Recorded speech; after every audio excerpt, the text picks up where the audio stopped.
there's this thing about the space between. It is almost the ascended space, if you like, and what happens between you and me. I see my light in your eyes.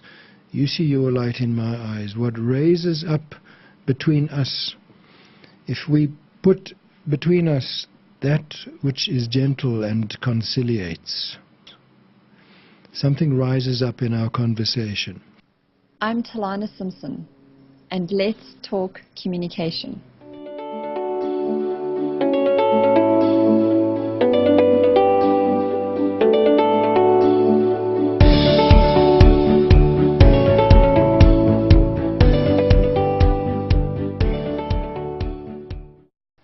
I had a conversation that counts with Paul Myburgh as part of my other podcast show called Let's Talk Possibility. Paul Myburgh is a multiple award-winning documentary filmmaker who spent 7 years of his life living amongst the Kalahari Bushmen, becoming an integral part of this ancient African culture. He shares his years of living with the last of the wild Bushmen in his book called The Bushman Winter Has Come. I've had the privilege of having many meaningful conversations with Paul, and from our discussions on this show, some pertinent points came out related to Let's Talk communication.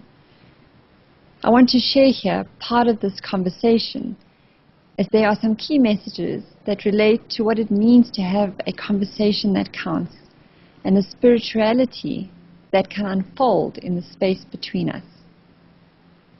We explored what spirituality might mean, and to give the key points for today's discussion some context, we'll start off with Paul's explanation. Here in the Kalahari, where the spirit is alone with itself, one can see what is true and eternal.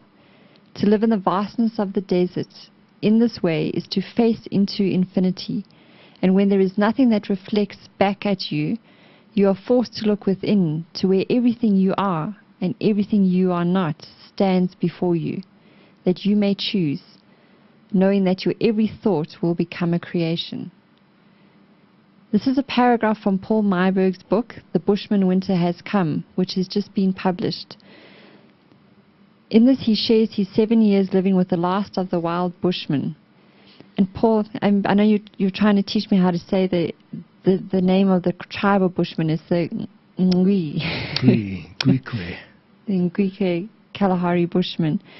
So part of your background is spending this time with the Bushmen and now recently writing a book about that experience.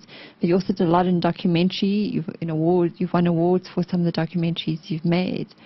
So your background is very varied in recording a lot about people. And that excerpt I chose from your book was, for me, the part about, it sounds like when you were there in the Kalahari, when there's nothing much around to distract you like there is in this modern world, you went inwards. You learned a lot more about yourself from not only your relationship with the Bushmen that you got to know so well, but also because there are less distractions, I'm assuming, in the Kalahari, because it's so vast, and that you got to know yourself. And that, for me, it sounds like a very kind of spiritual experience. And that, so maybe just to start off with would be to ask you what was your experience of that, but also what is spirituality in this word that we talk about so much? It's such a big question, and one can and should answer it in so many ways. We live in a world, of course, in which we bandy words around with such ease, words which really mean not much more than just concepts in our heads. And the fact of spirituality, the activity of spirituality in human beings is so much more than that. It's not an idea, it's not a concept, it's not a clever word, it's not a decoy, it's an inner activity, it's a fact of being. And so it is not something that one speaks of any more than one does. And the fact of it must live inside the human being and express into the world that way, in how you speak and use your words and the thoughts from which they generate. Spirituality is, I suppose one might say, a clear and conscious relationship with that which is invisible and that which is spiritual. It is that which rises above and is the gestalt of all of the orthodox religions put together. It is a relationship with what all humans think of as God. The name not important, but the fact that there is a divine force, a divine power that stands over and above all that lives in this cosmos, not just on the earth, and therefore in everything that lives upon the earth. It is that beacon of life that stands behind and compels the rising of humanity and all life.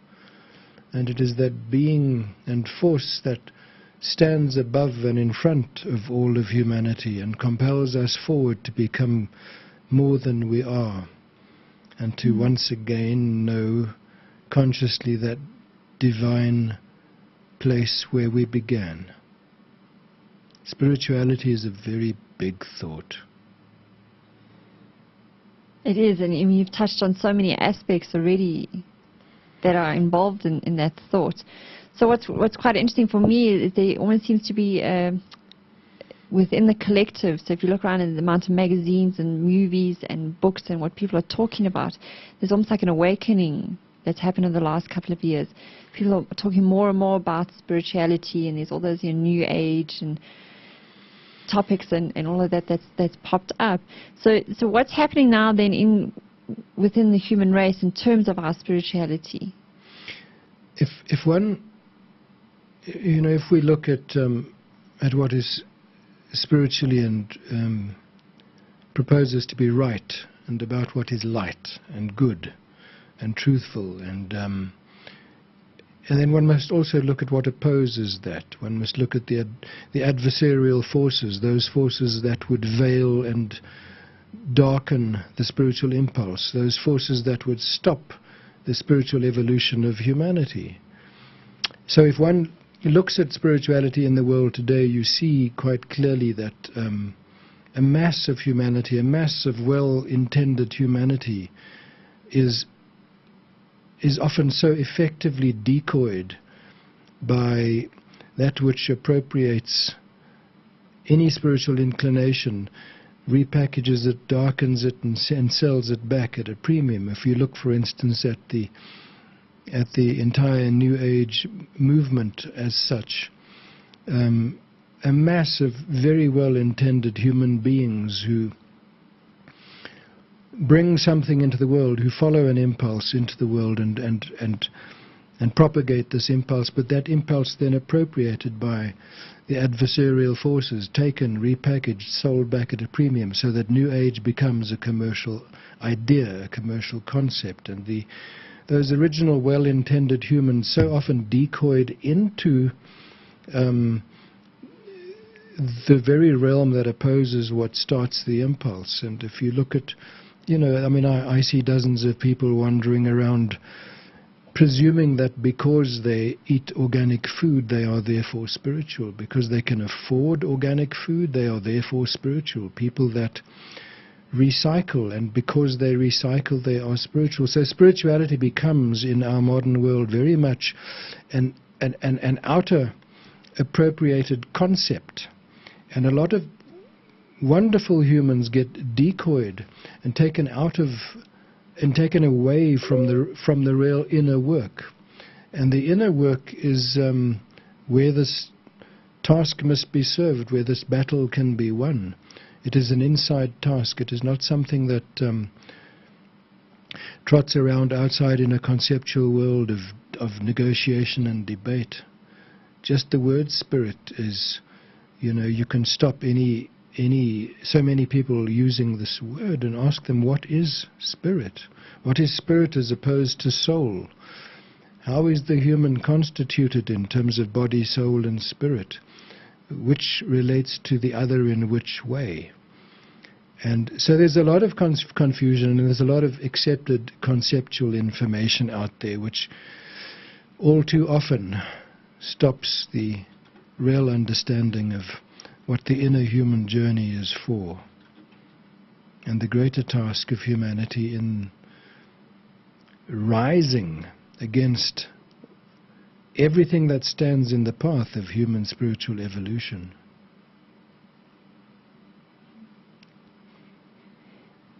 So with that, we've actually had a question come in from Pabalo, and I think it's quite appropriate now. She's asking, what can you then please define as soul for us? And it'd be quite interesting to hear maybe the difference between soul and spirit. I can define it I would start off by saying, in the constitution of the human being, if you're looking at body, soul and spirit, you might call soul that which must be filled with spirit. So one can look at the astral body or the soul body of a human being. One can equate it, if you like, to a chalice. One can equate it, if you like, to what is often termed the Grail cup. And one must understand that in living in this physical world, in this immersion in matter, this soul that incarnates and lives in a physical body on this earth, your task is to bring spirit into soul. Soul is that which must be filled with spirit through living experience. Okay. So would that be like then the spirit with which I then engage in the experience that I have? So whether it's I bring a loving kind of energy towards an interaction that I'm having, versus in a sense, one must look at it more cosmically to get a clear grasp of the relationship between soul and spirit. Soul would be that part of your being that continues through life cycles, that continues into the world of spirit when you pass from the physical world, and when you're reborn into the physical world, and then you die, you are born into the spiritual world, and it is the soul that continues that journey. Mm-hmm. And in all of its continuings and in every reincarnation back into the physical world, the soul has the opportunity in the physical realm to again incarnate further spirit into the soul, to fill that soul with more, to through the soul to work spirit into matter. I mean, it's a question in terms of, if one looks at the human, almost the human purpose on earth, and it is in many respects the transubstantiating of matter to spirit. We can only find our way to spirit through matter. So one experiences also quite often a world in which so many people abandon and deny matter and live in this almost ethereal state, which is almost a conceptual spirituality. Our task is to transform matter to spirit in that sense, and in freedom, by choosing, and to do it consciously, not in any dreaming or unconscious way. So spirituality must not be seen so much as an emotional or a loving exchange between humans on a simple level, which it is also, but one must grasp clearly that there is something far greater and cosmic here that is offered and asked of the human being. And the human being on earth has a specific task, and it is to transform matter to spirit in freedom, in choosing, and to do so consciously. We have a role to play in the cosmos. We are not here by accident. The spiritual world watches and waits to see what we do, the part that we play. We have an understanding of that which lies before us, that which walked before us, and that which beckons from ahead of us.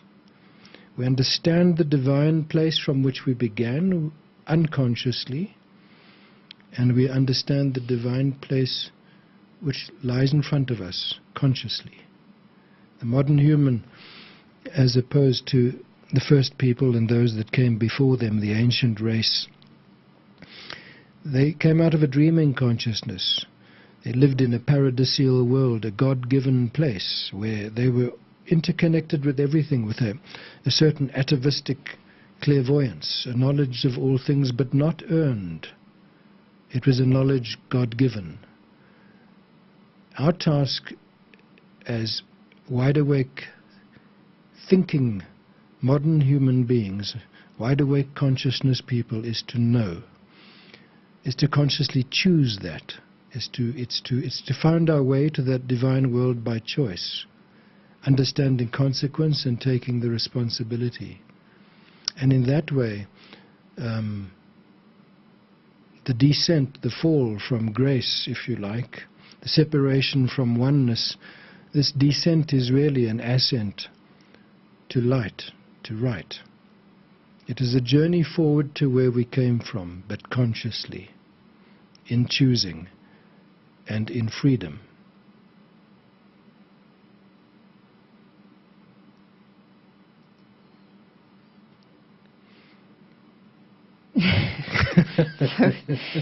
I sort of let that sink in the space that it's been created between us.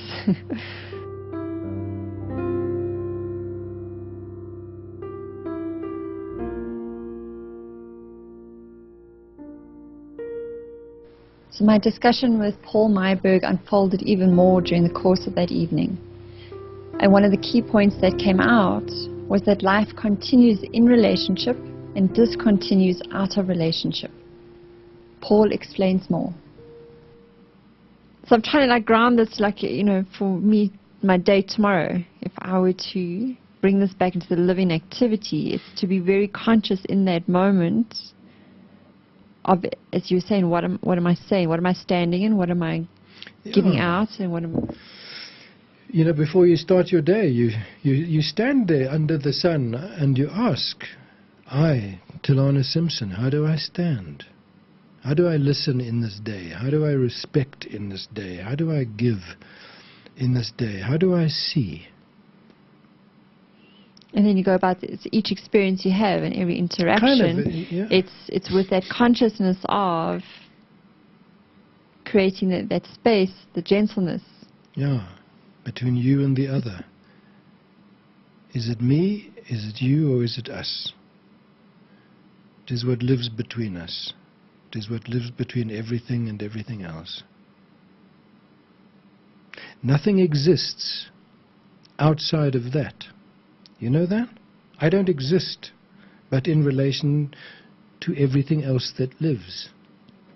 I don't exist, but through my relationship to the animal kingdom, the plant kingdom, the mineral kingdom, my relationships with people, with humans. I do not become otherwise. The animal does not become, but by relationship with other animals and by relationships with plants. The plant does not become. Nothing lives out of relationship. It's a big thought, that, eh? And it lives only between one thing and another. Life discontinues out of relationship, and it continues in relationship.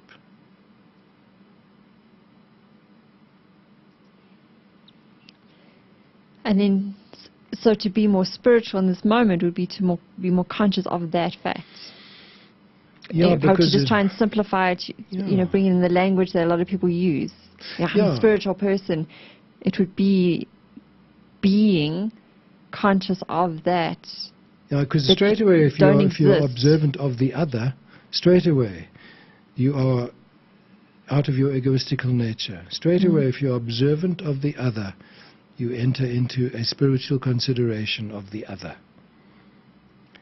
Whatever it may be, whatever is offered by the other, if you enter that relationship, you lift it up a notch. If it is just me and how I speak myself into the world and impose myself upon the world, it's gone. There's nothing there. It's a dead end. And it is a dead end. It is a death. No, it lives between us.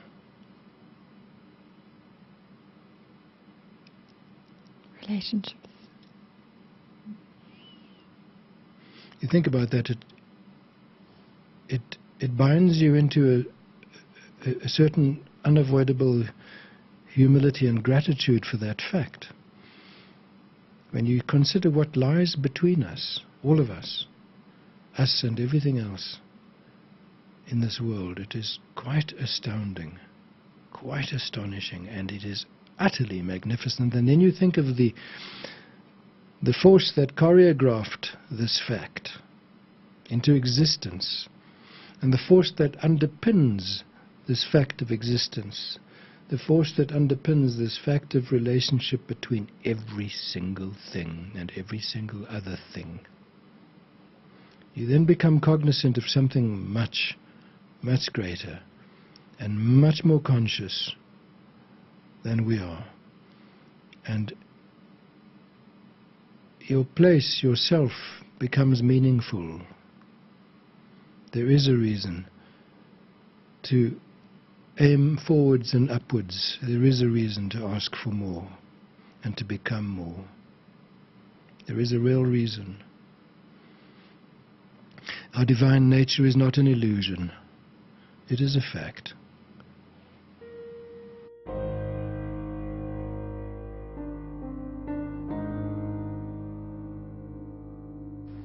One of the key skills in communicating and relating is our ability to listen to the person sitting in front of us. We explored the skill of listening in more depth, prompted by a question from a listener. We had, Yolandi made a comment when you were talking about listening. She'd read a quote and she said, most people listen, not with the intent to understand, but rather with the intent to just reply. And she felt that was appropriate. I just didn't know how to bring it in at that moment. But, that's exactly it. But that's it. You want to reply, not actually hear what the person's saying. Yeah, and the reply is so often just a prejudiced opinion. And, you know, one's entire motive in speaking is not to speak your opinion at other people. It is almost to speak the questions that rise in them. One should not be speaking. I mean, one's speaking should be molded by the question that lives in the other. One's speaking should be determined by the listening. I mean, it is what comes into my ears that forms the words that come out of my mouth. So in listening to you, my words are governed and shaped. And if my words are not governed and shaped to reach you, for your benefit, for the good of the other, there's almost no point in uttering them. It's more important that your words are for the other, not for yourself.